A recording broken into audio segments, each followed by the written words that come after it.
Good morning, friends. This discussion is on geographic phenomena, concepts, and examples.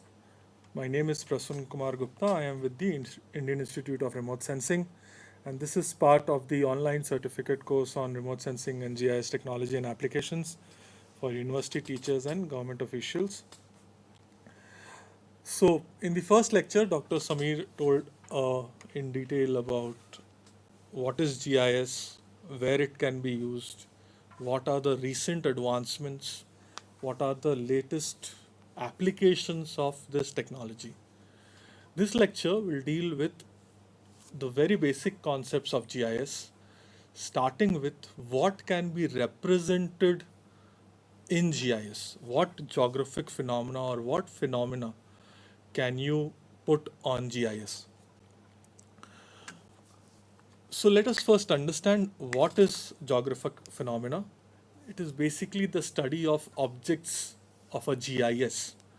GIS, as you know, stands for Geographical Information System. So we are talking about studying different geographic objects.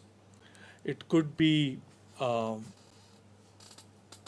as the image on the right shows, it could be air temperature, it could be elevation, it could be the shoreline, the soil type, rocks, temperature, land use, and so many different other parameters which can be studied using a GIS software.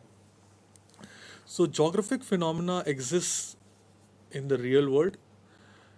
Everything that you see is a geographic phenomenon. So if you look outside your window, you probably see some trees, buildings, parks, cars, roads, maybe some water bodies. So all these things can be put in a GIS. We need to understand and categorize these geographic phenomena to be able to correctly reproduce them in the GIS software. That is what uh, we are going to understand in this discussion. Some of the things you do not see are also geographic phenomena. For example, temperature, you feel it, but you cannot see it with your eyes, humidity, and so on. So, this image basically summarizes the conversion that we are trying to do from the real world to the GIS world. Uh, what we see in the real world is termed as geographic phenomena. From this, we prepare what is known as data, and this data is ingested in the GIS world as computer representations. We will understand what are the different types of representations and how do they correlate with different types of geographic phenomena. These representations are used by using different principles of cartography and geoinformation are used to create different types of visualizations and to create different kinds of applications, do different types of analysis. As Marble in his book, in his paper in 1982 said, a data model represents the linkage between the real world and the computer GIS representation. So what we're basically talking about is creating different types of data models or spatial data models.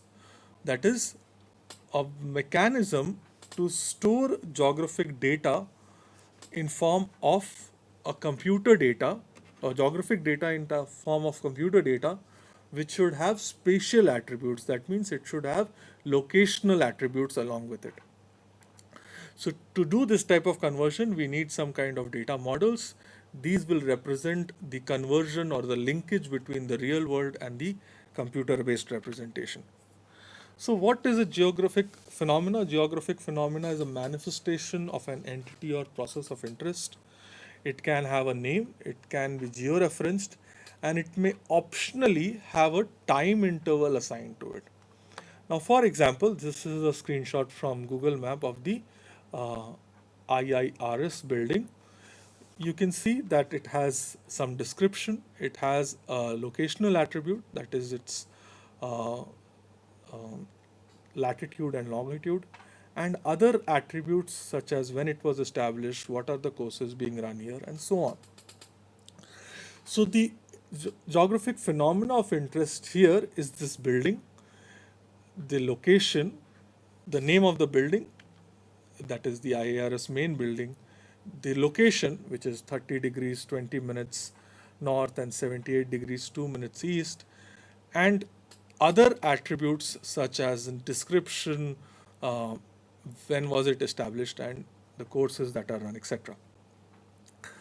So that is how you define geographic phenomena. Any entity or any process which has a name and can be given a spatial location, that is, can be georeferenced. Now we come to different types of geographic phenomena. The first type of geographic phenomena is called a field. A geographic field is a geographic phenomena for which every point in the study area a value can be determined. Now, for example, let us assume that this slide that you see on your screen is your study area, and anywhere, and the matter of interest is, let's say, the color. So anywhere I click on this slide, I will get a corresponding color value. It could be blue, it could be black. So uh, this is how a field is defined. Now imagine on ground you have a study area, let's say your city limits or your town limits. Anywhere you want, you can get maybe a temperature value, you can get a land use value, a soil type value, and so on. So that is how you define a field. Any geographic phenomena for which in the study area at every point a value is known or can be determined. On the contrary, the other type of geographic phenomena, which is object, is defined as a geographic phenomena that does not cover the total study area, and the spaces in between different objects are potentially empty or undetermined. For example, let's say within your city limits you have certain buildings. Now, the buildings are at certain locations. In between the buildings, if we talk about the the phenomena building, does not exist. So that means on the road or on a water body or on an agricultural field, there are no buildings. That means this geographic phenomena, that is building, does not cover the total study area. Just unlike, let's say, temperature, which is a field geographic phenomena, for which at every point in the study area value can be determined if already not known, but for buildings it exists only in places they do. In the rest of the places they do not exist.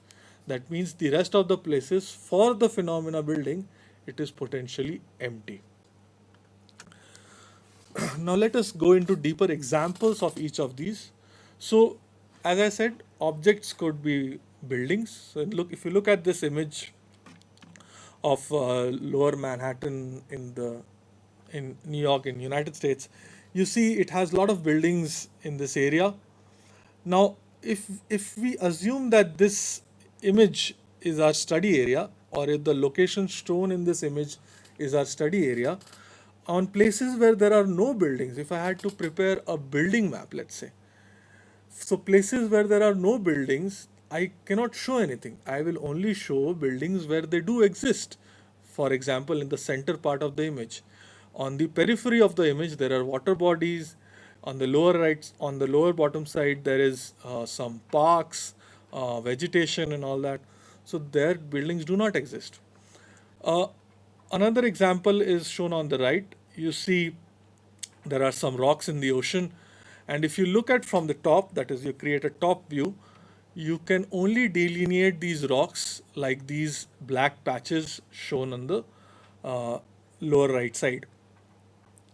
So these black patches are basically the rocks in this study area, which is partially water, partially land, and has these rocks. So this is the, if I had to make show me where are the large rocks in this study area, I can only show like this. So this type of these type of phenomena are called objects. They have characteristically crisp boundaries. That means you can clearly identify its outer line, and inside the boundary there is only one value.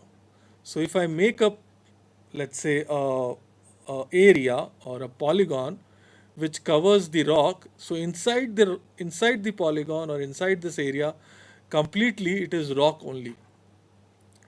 Similarly, if I make buildings map, then for each polygon that I draw, it is one building. Uh, it is identified as one building. A field, for a field, their examples are temperature, pressure, elevation. Characteristically, if you look at the image on your left, you see that uh, example is height or elevation can be measured everywhere in this area. Anywhere, if I want, I can put a device which measures the elevation and take that elevation value, correct? So uh, if I had to create what is known as a digital elevation map, DEM, or create a surface of elevation for this study area, I will have the elevation value known at each and every location in this uh, study area.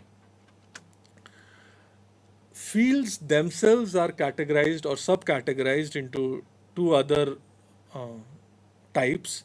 First one is continuous. A continuous field means that all changes in the field values are gradual. That means in a differentiable field, we can measure the change. Now, if we look at this white line drawn on the image, if I take the height values at 2 points, or if we take height values at each of the points on this white line, we will see that the values are continuously changing from low to high or high to low. And if we create a differentiation of these values, we can generate derivative products like slope and so on. So for example, we can measure the gradient or slope or the change in elevation on this image. Similarly, you could uh, think about temperature or pressure. These are all continuous fields because they gradually change from low to high or high to low values.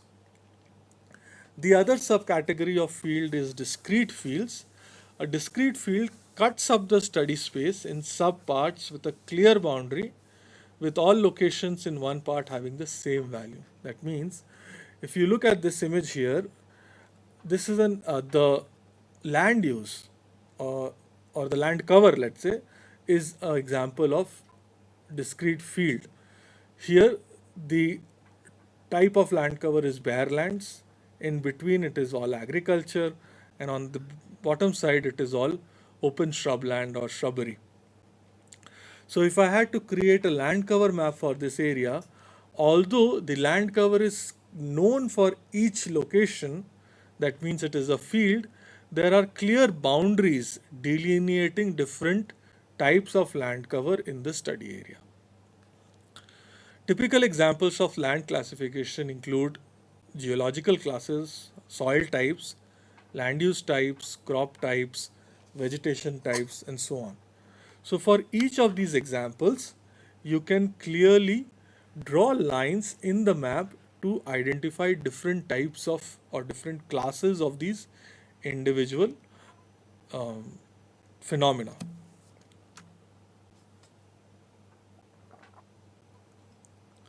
So, if I had to uh, show it schematically, fields can be of continuous or discrete. That means the values can be gradually changing, or there may be clear demarcations to show where the value is changing. But value is known for all the locations in the study area. These are called fields. The other type of geographic phenomena and objects, by or inherently, objects are discrete in nature. That means you can clearly delineate buildings or rocks in the ocean and so on. So these are different types of discrete objects. When we discuss fields, it is also important when we discuss objects and discrete fields, it is also pertinent to understand different types of boundaries. Uh, Boundaries can be either crisp or fuzzy. So if you look at these black and white images on the lower side, you see that the the white part and the black part is clearly delineated in this image, and you could draw, if you wanted, you could draw a line which clearly differentiates the white part and the black part. Whereas in this image, on the lower right side, you see that the boundary between the white part and the black part is not very clear. So these types of boundaries are called fuzzy boundaries, and it is difficult to draw the boundary between these two classes, and generally requires some amount of thresholding to find the line delineating these two values. Similarly, we find similar examples in nature also. If you look at this image on top left, there is a cliff, there's a river flowing below it. So you can clearly draw a boundary to delineate the water on this side, on the lower side, and the rock or the steep elevation on the left side. This is an example of crisp boundary. On the bottom, you see an example of fuzzy boundary. You see there is, if you had to draw, let's say this is an aerial view of some plantation or some forest here, and some agriculture or some vegetation being grown on the other side. So if I had to draw a boundary clearly delineating forest and non-forest, it would be difficult because there are trees outside the visibly dense forest patch. So it could either be just the dense part shown in the strong solid line, or it could be the line which is dotted like this. So this creates a fuzzy boundary and would generally be solved using some kind of thresholding. So to summarize different types of geographic phenomena, uh, a continuous field is that which has coverage over the total area and which generally has no boundaries. That means these values are continuously changing and it is difficult to create lines uh, delineating different areas. For example, is temperature or pressure. These values are continuously changing. The other example is other type of geographic phenomena is discrete fields. They also cover the total study area, but now they have boundaries. These boundaries could be crisp or fuzzy. Objects have gaps in between. That means they do not cover the study area. They also have boundaries, and they could also have crisp or fuzzy boundaries. Now, so far we discussed different types of geographic phenomena. Now we will see how they can be represented in the computer using different types of computer representations, also called data models. So these computer representations are divided into two groups. First is tessellations, and second is vector based representations. Uh, More popularly in literature, the first category, tessellations, are also called raster based representations, and the second is called vector based representations. So, what is a tessellation? Tessellation basically implies partitioning of the space into regular grids such that these grids are mutually exclusive of each other. That means if you look at the image on the top left, there is some aerial view uh, of an area which has some buildings shown in this bright white spots, then some dense vegetation, some roads, some agriculture, and so on. So if I divide this space by overlaying a grid on top of it, let's say, also called sometimes in this literature fishnet. So if we put a grid on top of it and assign a value to each grid such that each grid does not depend on its grids or its adjacent grids. That means these grids are mutually exclusive of each other. Then that kind of representation would be called tessellation. Characteristically, these grids, also called cells or pixels, are of the same shape and size, and the field attribute value assigned to each grid is generally associated with the entire area occupied by that cell. Now, for example, if you look at the topmost left pixel here, this grid covers this area on top of the image, and for this uh, value or for this grid, I am assigning this green color, which means that it has, let's say, forest. I am specifying green as forest, and red as buildings, white as roads, and this brownish or different shade of mixed shade of brown and green as fields.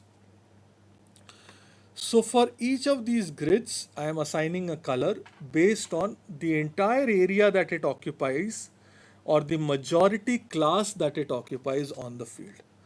Now, for example, if you look at these two white pixels, which is roads, you will see that they occupy only the area actually only occupies part of the area occupies that class road. But since it is the majority class in that pixel, it is assigned that value road. Okay. So this is how regular tessellation is done. You take up the study area, you divide it into grids, and then for each grid you assign a value based on the majority class that is there on the ground. So another example, I am taking this space up, I am dividing it up in grids each of 10 meters by 10 meters. That means each grid or cell has an area of 10 into 10, that is 100 square meters. Uh, and each grid is assigned the majority value. So, for example, in this grid, you see that there is the red polygon, also there is the green polygon, but since red is the majority area, so we write the value 2. Similar is the case in this grid. Here the majority value is red, so 2. In this grid, let's say there is a river flowing shown in the white color. The majority is occupied by the rivers, hence the value 3. This also has 3, and so on. So the size of the uh, raster cell or the size of the grid is also called the raster's resolution or the tessellation's resolution.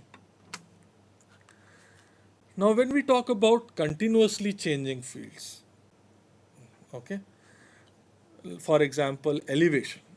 If we want to create a tessellation, that is, we have a elevation known for the entire area at each and every point. I want to create a regular tessellation, that is, I divide up the space in blocks of, let's say, 10 meters by 10 meters or n meters by n meters, and for each grid I want to assign a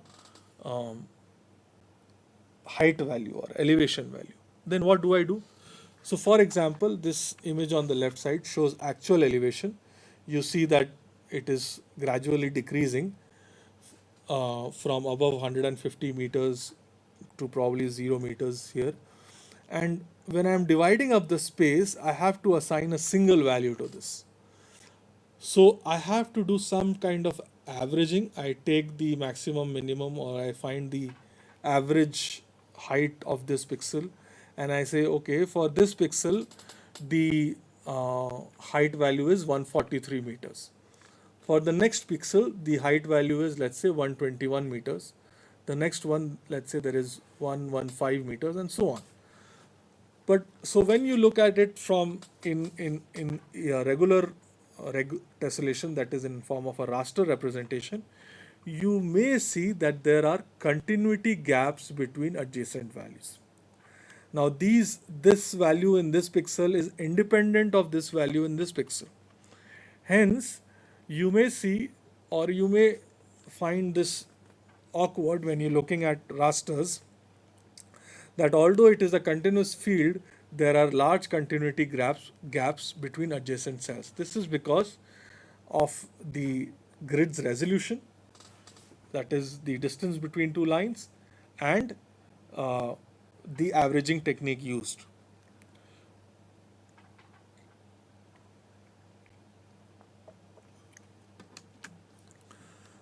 How do I reduce this continuity gap? There are different ways. You could reduce the cell size, that is, you could reduce the gap between these two lines. You can make cell sizes of smaller raster resolution, that is 1 meter or half a meter. Then you would see that the continuity gap between the adjacent values will decrease. Or you can assume that the cell value only represents one specific location and provide a good interpolation function. That is another branch of geoinformation science, and probably somebody will cover in this course. How to, if I know certain elevation values, let's say I assume that this 143 meters written here is the center of this pixel, 121 is the center of this pixel. If I want the height values in the intermediate region, I will have to use some sort of interpolation function, or some sort of, let's say, line fitting or plane fitting to derive the values in the given region. It is also important to note that if you reduce the cell size, you are basically increasing the number of cells. Also, that leads to increase in the file size. Okay. So for example, let us take a synthetic example and try to explain to you. Let's say there is a polygon which is of 71 square meters. If I divide it up into grids of 1 meter cell size, that means each grid is 1 meter by 1 meter. That is, each grid has a area of 1 square meter. Then I would have 16 cross 16 cells, that is 256 cells in the given area. For each cell, it will either have the polygon or not have the polygon, shown in white and orange colors. So the white cells means that there is no polygon, and orange cells means that there are orange, that the polygon is present. That means if I count all these grids and multiply it with the grid area, then I will have the total area occupied by the polygon. So that comes to, in this case, 73 square meters. So some amount of area is lost, or some amount of area has been generalized, or some error has been introduced. If I go to a coarser resolution, let's say 2 meter cells, now my cell size is 2 meters by 2 meters, that is, the area of each cell is 4 meters square. Then I have to divide up the area in 8 by 8, that is 64 cells, and each cell either has the polygon or it does not have the polygon. So if I count all the cells and then multiply by the cell area, which is 4 meters square, I get the area value as 72 meters square. It may appear that if I go from 1 meter to 2 meters, then I am coming close to the actual area, but that is not so. These numbers are not uh, are are dependent on the shape of the polygon you are using, what size of the grids you are using, and so on. There are multiple factors, and these area values will always be around the center value, but never or rarely come exactly the same. Uh, if I go to a further coarser resolution, I have 4 meter cells. Each cell is of 16 square meters. I divide it up into simple 4 by 4 16 grids. I see that 1, 2, 3, 4, 5 pixels are occupying the polygon, and 5 into 16 would be 80 meters square of the uh, polygon. So as we go further away, the area value gets distorted further. We have lesser number of cells, so maybe the file size reduces. But the most important factor here is that the shape representation. So if you look at this original feature polygon, it appears very smooth and it has this very nice bean shaped structure. But when you uh, convert it to regular tessellations, you see that the outline becomes jagged, and as you increase the raster's resolution, the actual shape of the feature gets lost. So smaller cell sizes will have higher resolution or higher spatial resolution, will have higher spatial accuracy. These, because of the presence of large number of grids, the display becomes slower. Now, modern computers are very fast. When I say slower displays, then I'm talking in terms of probably uh, thousands, if not millions, of rows and columns. Okay, if you have hundreds or thousand rows and columns, the time taken to display that image is so quick that our human eyes cannot see that lag. But when the number of rows and columns increase to a large number, when I say large, we are talking in terms of six or more digits, then you see the lag in the data getting displayed. A very common example is, let's say you have smartphones, you take images. If you take an image at lower resolution, let's say 1 megapixel, 2 megapixel, the images come very fast, but they are not looking very nice. But if you take at 8 megapixel, 16, 32, nowadays camera comes with, you name the number, n megapixels, and those images are very large, and they also take time to get displayed. So that is exact the same concept being applied here. These images with higher resolution takes time to process and will also have larger file sizes. But if you go to coarser resolutions, you will have larger cell sizes, lower resolution, faster displays, faster processing, and smaller file sizes. So these regular tessellations, as I said, are also called rasters.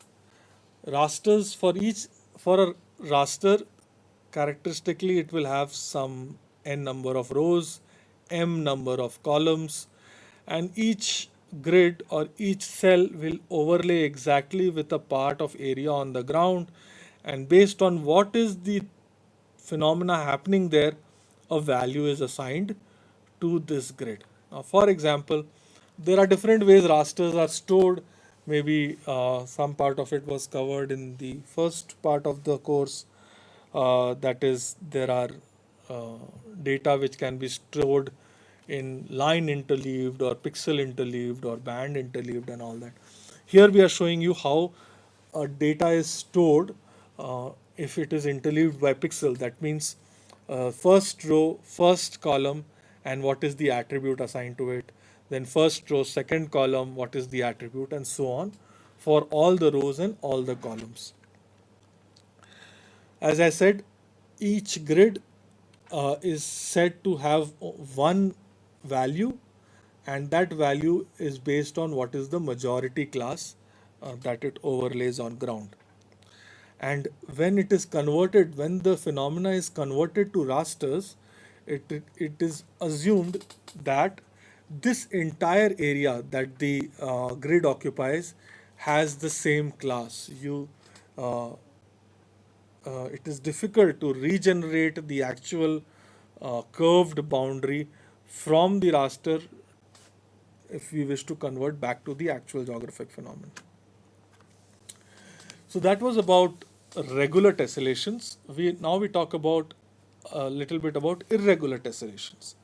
Irregular tessellations are basically partitioning up of the space, but now we are talking about variables sizes and shapes.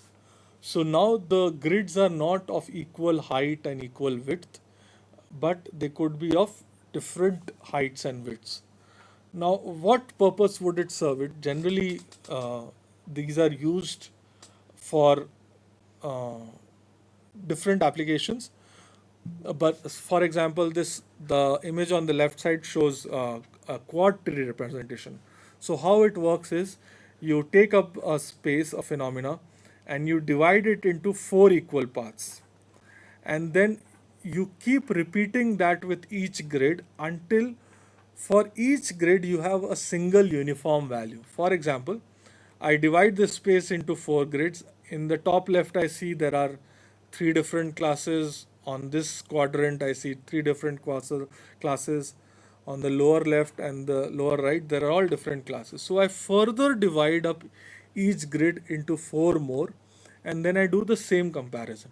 So I see now that these two grids have a uniform class, so I don't further divide it up. I further divide the rest of the classes, rest of the grids. In this grid, after I reach this level of gridding, I see that two cells have a uniform value throughout. So I assign that value and I don't touch it further. Then I go to the next one. I divide this grid into two equal further into two grids, four grids, and then I see that there are uniform classes and so on. So we continue this till the time we are happy with the representation or till the time we reach the minimum cell size that can be specified. Same as with regular tessellations, here also the cells are mutually exclusive. That means the value in one cell does not depend on the value of its adjacent cells. So this is an example of irregular tessellation. There are other examples like run length encoding, also called RLE, and so many others. Again, but these are more on the theory side. Most, I would say 99% of the data what you work with today are based on regular tessellations. Now we come to the second type of tessellations, second type of computer representation that I was talking about. The first one is regular. So first one is tessellation, which is subcategorized as regular and irregular. And the second type of computer representation is vector-based representation. Now, vector-based representation is also subcategorized as point, lines, and polygons. Points are defined as single coordinate pairs, for example, x comma y when we work with 2D or xyz when we work with 3D. Points are used to represent objects that are shape and size less or zero dimensional. For example, if I have to make or identify cities on the India map, then what do? I take the India map and then I put points and I show that this is New Delhi, this is Dehradun, this is Lucknow, this is Calcutta, and so on.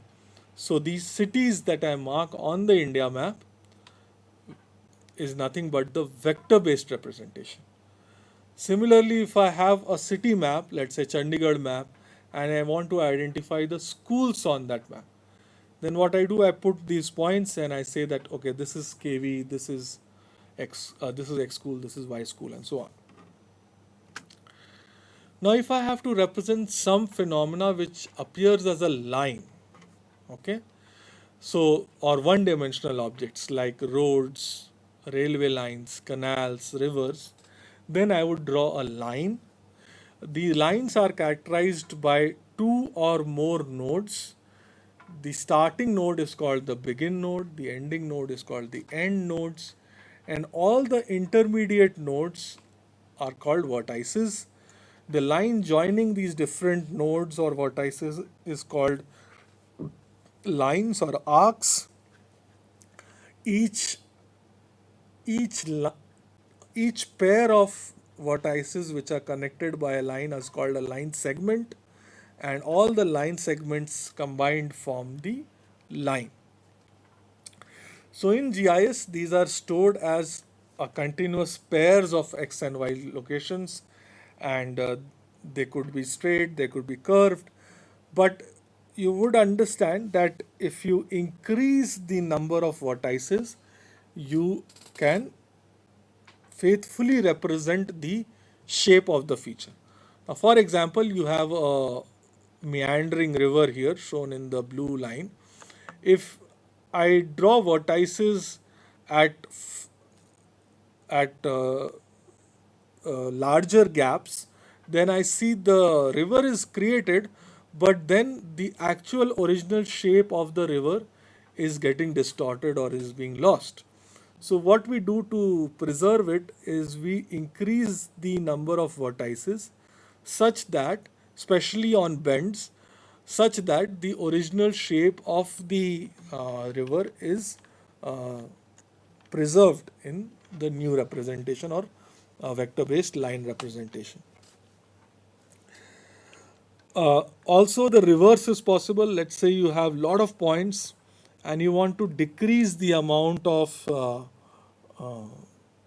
spatial granularity, it is called, or the amount of detail in the data. Then we use a process called generalization.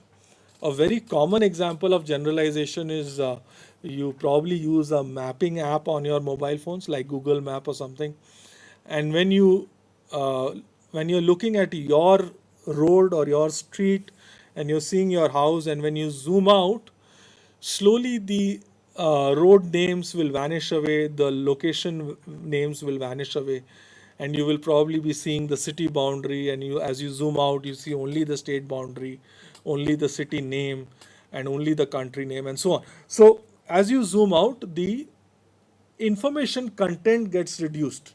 That process is called map generalization, also another field of study in the geoinformation science domain. The third and final type of computer representation is the polygon or vector based representation for two-dimensional objects. These are used to represent anything which can be bounded within a area or within a polygon. Now, for example, you see on the left side some aerial image of buildings in an area. I want to delineate all the warehouses which has this typical structure which increases lengthwise. So I draw these polygons around them, and if I create a map of it, it would look like this, that these red colored polygons are basically the warehouses in this region. Again, inside each of the red polygons, it is assumed that it is a single warehouse and it has a single value and it occupies the entire area inside that polygon. Generally, these polygons are non-overlapping, that they should not overlap, and again, they are mutually exclusive. They may share a common boundary, but they should not overlap for most of the applications that we work with today.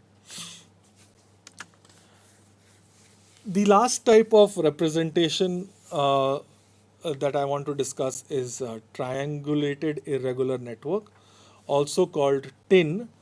These are sort of vector based representations. They are generally involved or generally used when you're working with terrain based applications like elevation, slope, curvature, and so on. How are they constructed? They are composed of series of contiguous non-overlapping triangles. Now, for example, I have these point heights. I go on different locations in my study area. I take the height of all these at these different points wherever there is a road access or wherever I can go and collect the point. And then using different techniques such as Delaunay's triangulation, I construct these triangles connecting these points such that two triangles should not overlap each other. They are efficient in terms of storage space, and there are, once these triangles are constructed, I can construct the elevation surface, or I can interpolate the rest of the values in places where values are not known using different algorithms like Thiessen polygon and so on. Uh, Classical examples of tins are slopes and aspects. Uh, for example, in this image aspect, each triangle is shown by a different color representing what is the direction in which the slope is facing to. Now, for example, if you look at this triangle, it says it is of pink color, which means that this triangle is facing towards, or this area is facing towards the northwest direction. Similarly, this triangle with blue color means that it is facing to the southwest direction. So it is a better way for specific applications only, especially terrain-based applications, to represent the data in form of 10. So now first we talked about geographic phenomena, fields and objects. Then we talked about representations, uh, rasters and vectors. Now, how do I link them? That means what type of phenomena is shown using what type of uh, computer representation. Now, for example, if we say, okay, I want to show a continuous field like elevation, then it could be done using tessellations. I could assign a single height value to each pixel, and this is how it would look. Or I could draw lines. I could make vector-based representations. That is, I could draw lines showing equal heights, that are isolines. Or I could use tins, as discussed in the previous two slides, uh, to identify areas having similar or close by location values and enclose them into continuous triangles. So, now if we look at discrete fields, for example, again land use, if I have to represent land use in form of computer representation, I could use polygons, I could use vector-based representation and draw these kinds of polygons, identify, okay, this is forest, this is agriculture, this is river, and so on. Or I could make a raster, I could tessellate the area and assign a value for each grid. Now, this slide basically I want to show that naturally all 1D and 2D features like roads, if we talk about 1D features, roads, railway lines, canals, rivers, naturally they are more better represented or aesthetically better represented as objects or line features. However, in modern day GIS softwares, they can also be represented as rasters also. Similarly, if we talk about buildings or 2D features, they are better represented as objects or polygons, but they can also be represented as vectors. Now, if I zoom into this image here, you would be able to better appreciate that if I have lines or objects, these line network appear better. This line network can also be shown as raster, but if I take a zoom in, I see that these lines appeared as jagged lines. Okay, so aesthetics is lost, some amount of geometric detail is lost. Similarly is the case with buildings. They appear better or they look better in uh, polygon based object representation. They can be represented as rasters, but then the outline shape and the geometric detail is lost. Same is the case if now this is just a comparison between how I could represent point features as points or as raster cells. So here points would be x and y pairs. Here it would be a raster where the pixel would have a value if the point lies in that pixel in that grid, or it doesn't have a value. For lines, it appears like this. These grids have that line overlaying, and the rest white grids do not have the white line overlaying.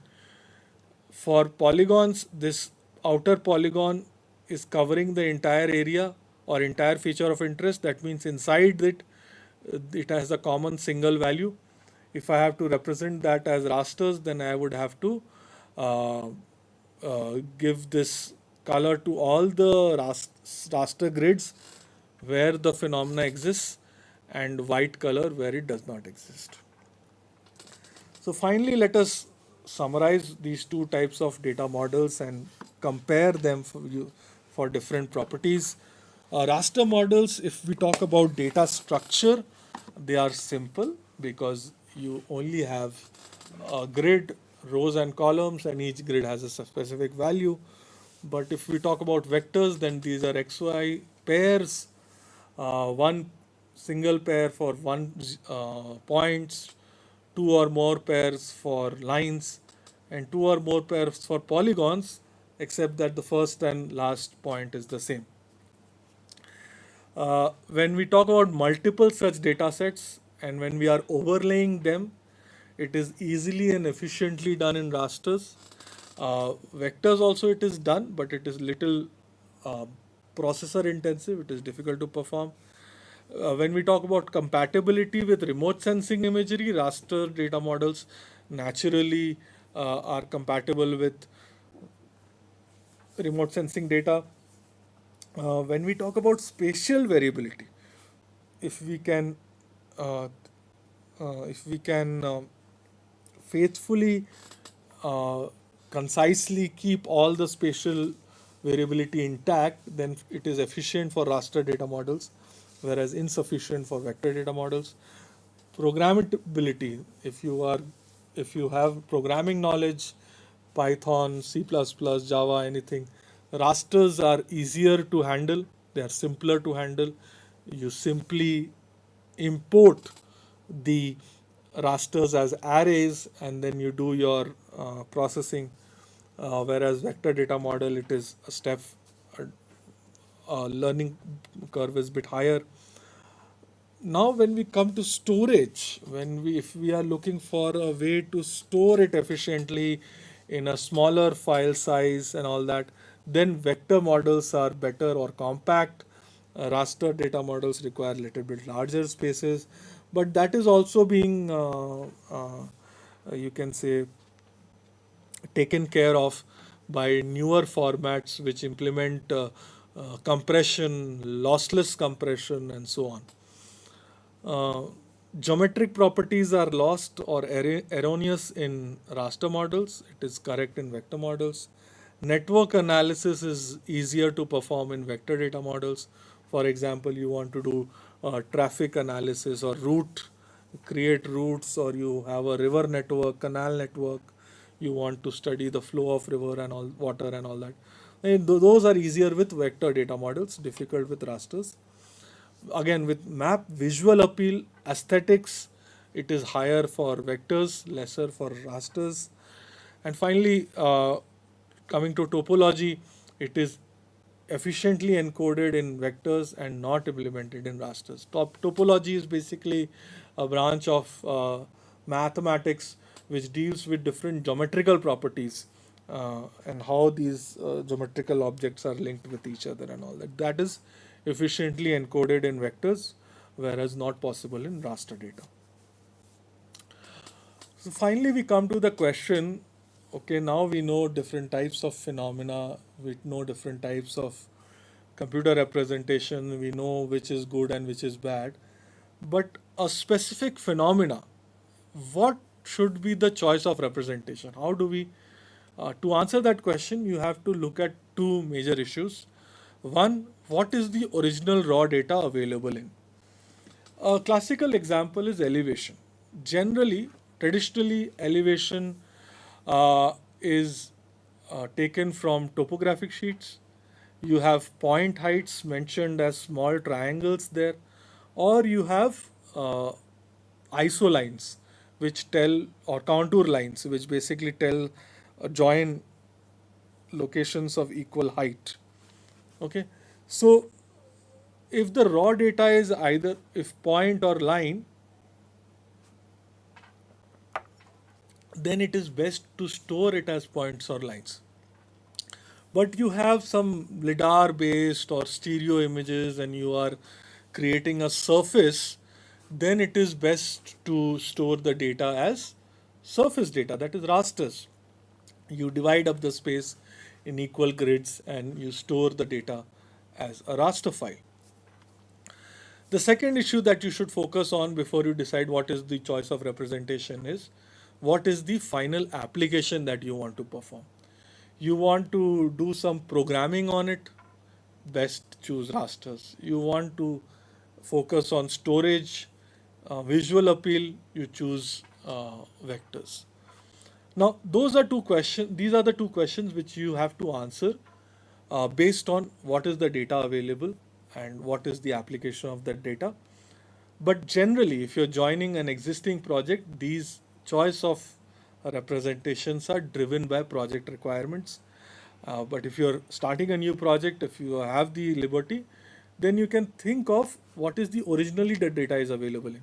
Because data conversion, modern day GIS softwares allow you to convert from rasters to vectors and vice versa.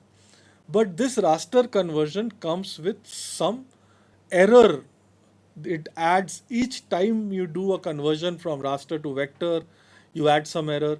From vector to raster, then you are adding more error to it. Okay. So these conversions add errors to the data. They are obviously they can be the errors can be modeling. Error modeling is a big branch of geoinformation science. So you can minimize the errors, but inadvertently you will be adding errors when you do this conversion. So the best thing is you preserve whatever original data is available, and then you can perform uh, different manipulations to do your application. The choice of representation also depends on the scale of mapping. Now, if you remember your geography class from school, you have been taught in what is a scale of map. So let's say you are talking about the entire country, okay? Then you're talking about small scale map, okay? These could be in 1 is to a large number. It could be 1 is to 1 million, 50 million, and so on. These are called small scale maps. Here, the choice of representation, for example, we look at cities. If we had to map cities, then on a small scale map, it would be as points because we cannot identify the original boundary of each city. It is very difficult and it would be incorrect to do it. Whereas if you have a large scale map, okay, you have a low flying aerial object and you have taken very high resolution imagery, then that using that you can create large scale maps. These are written as 1 is to 1000, 2000, 5000, up to 10,000, I guess, would be called large scale maps. Here, the cities, the boundary of the cities can be identified, so you can preferably uh, map it using polygons. So, that is about what I wanted to discuss today.